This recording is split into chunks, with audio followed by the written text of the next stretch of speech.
Ang hapdi at ginhawa na dulot ng pamahid sa balat ay bahagi na ng pang-araw-araw na pamumuhay ng maraming mamamayan, partikular na sa Pilipinas kung saan ang mga tradisyonal at alternatibong gamot ay patuloy na pinahalagahan.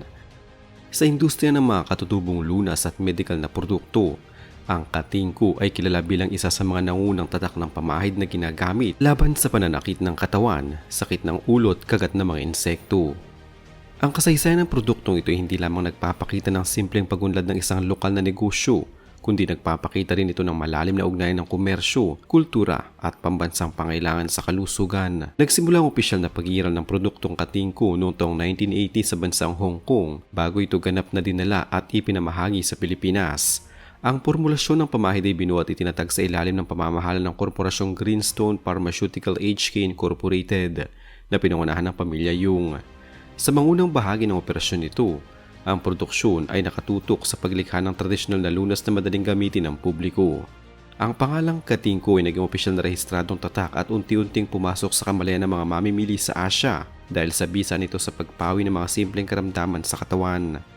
Noong pumasok ang mga sumunod na dekada, inilipat at pinalawak ng kumpanya ang kanilang pagawaan sa Pilipinas, partikular na sa Anabu Industrial State na matatagpuan sa lungsod ng Imus sa probinsya ng Cavite. Ang estratehikong paglipat na ito ay naglayong mailapit ang produkto sa mas malaking merkado at mapababa ang kabuuang gasto sa pagmamanupaktura upang mas maging abot kaya para sa mga ordinaryong mamimili. Ang pag-imbento at pagunlad ng katingko ay direktang nakatali sa pamilya Yung, kung saan si Melissa Yung Yap ang kasalukuyang tumatayong Chief Executive Officer o CEO na nagtaguyod ng modernong direksyon ng kumpanya. Ayon sa opisyal na talaan ng kumpanya sa kanilang pahina na Greenstone Pharmaceutical HK Incorporated Katingko, ang paglikha ng produkto ay hango sa mga tradisyonal na formula ng mga Chinese herbalist na pinagsama sa modernong pamamaraan ng parmasyutiko. Ang pangunahing layunin ng mga nag-imbento ay lumikha ng isang panlabas na analhesiko na hindi nangangailangan ng mataas na medical na reseta ngunit ligtas para sa pangkalahatang paggamit. Ang formula ay binubuo ng tatlong pangunahing sangkap: methyl salicylate na may konsentrasyong 15%, camphor na may 11% at menthol na may 16%. Ang tamang balanse ng mga chemical na ito ang nagbibigay ng kakaibang lamig at init sa balat na mabilis na nagpapakalma sa mga ugat at kalamnan na nakararanas ng stress o pamamaga.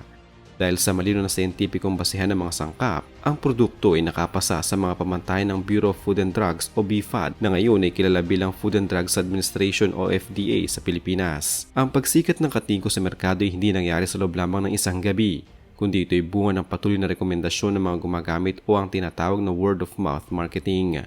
Noong mga taong 1990 hanggang 2000, ang kumpanya ay hindi gumastos ng malalaking halaga para sa mga patlasta sa telebisyon o radyo kumpara sa mga dayuhang kakumpetensya nito. Sa halip, umasang tatak sa pagiging epektibo ng pamahid na dinala ng mga tsoper ng jeep, mga manggagawa at mga matatanda na nagpapatunay sa kalidad ng produkto. Ang mababang presyo nito kumpara sa mga imported na katulad ng produkto ay nagbigay ng malaking bentahe upang piliin ito ng masa. Bukod dito, ang desisyon ng pamamahala na lumikha ng iba't ibang sukat mula sa maliit na sachet at malilit na garapon hanggang sa mga dispenser ay nagbigay daan upang mabili ito kahit na ang mga taong may limitadong budget para sa kalusugan. Ang distribusyon nito sa mga lokal na sari-sari store sa malalayong barangay ay naging susi upang maabot ang pinakamababang sektor ng lipunan na walang madaling akses sa mga butika.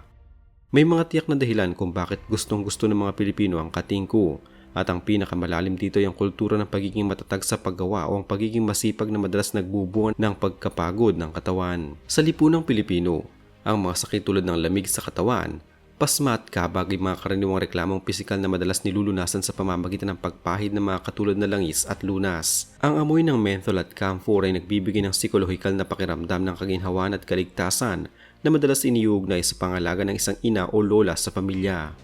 Ang produktong ito ay naging simbolo rin ng kahandaan ng mga Pilipino, kung kaya't hindi nawawalang malit na berdeng garapon sa mga bag ng mga mag-aaral, opisina at mga manlalakbay. Ang kulturang tito at tita na musbong sa modernong panahon ay nagdala rin ng bagong wave ng katanyagan sa produkto, kung saan ang mga kabataang profesional ay hayagang nagbabahagi sa social media ng kanilang pagkaakit sa amoy at ginhawa ng pamahid bilang paraan ng pagharap sa stress sa trabaho. Sa kabila ng tagumpay sa ekonomiya, ang katingko ay hindi ligtas sa mga issue at kontrobersya na nagbigay ng hamon sa reputasyon ng kumpanya sa paglipas ng mga taon. Isa sa mga pangunahing usapin ay ang paglitaw ng mga peking produkto sa merkado na gumagaya ng packaging at kulay ng orihinal na pamahid. Ang mga huwad na pamahid na ito na madalas ibenta sa mga bangketa at hindi otorisadong online stores ay naglalaman ng mga hindi wastong sangkap na maaaring magdulot ng matinding iritasyon sa balat o pagkasunog ng epidermis. Napilitan ng Greenstone Pharmaceutical na maglabas ng mga opisyal na babala at gabay sa publiko upang turuan ng mga mamimili kung paano makilala ang tunay na produkto sa pamamagitan ng pagsusuri sa selyo, amoy at kalidad ng garapon. Ang isyong ito ay nagpakita ng kahinaan sa pagpapatupad ng batas laban sa intellectual property piracy sa bansa na naglalagay sa panganib sa kalusugan ng mga walang mali na mamimili. Bukod sa isyu ng pamimeke, nakaranas din ang kumpanya ng mga technical na hamon at babala mula sa mga otoridad sa kalusugan hinggil sa maling paggamit ng produkto. Noong mga unang nakaraang taon, nagpaalala ang Food and Drug Administration sa publiko na ang sangkap tulad ng methyl salicylate at camphor ay mapanganib kapag napasok sa mata, bukas na sugat o kapag nailagay sa ari ng tao. May mangulat din ng aksidente ang pagka-ingest o pagkain ng mga bata sa pamahid dahil sa kaakit-akit nitong amoy na maaaring magdulot ng pagkalason dahil sa toxicity ng camphor.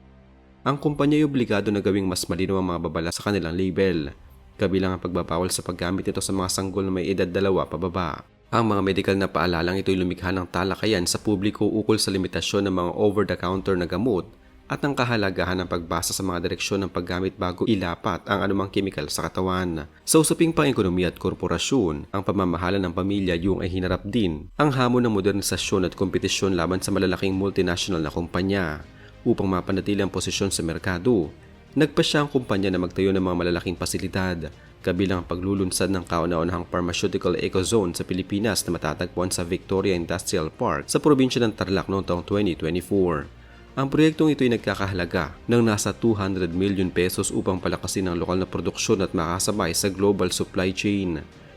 Gayunpaman, ang pagpapalawak na ito ay nagdala ng mga diskusyon ukol sa epekto ng mga pabrika sa kapaligiran at ang seguridad sa trabaho ng mga lokal na manggagawa sa agrikultura na nakapaligid sa industrial na zona. Ang pagbabalanse sa pagitan ng industrialisasyon at pangalaga sa interes ng komunidad ay nanatiling isang sensitibong paksa para sa pamunuan ng kumpanya. Upang mas mapalapit sa modernong henerasyon, ang Katingko ay pumasok din sa mga gawaing pangkultura na nagdulot ng halo-halong reaksyon sa publiko.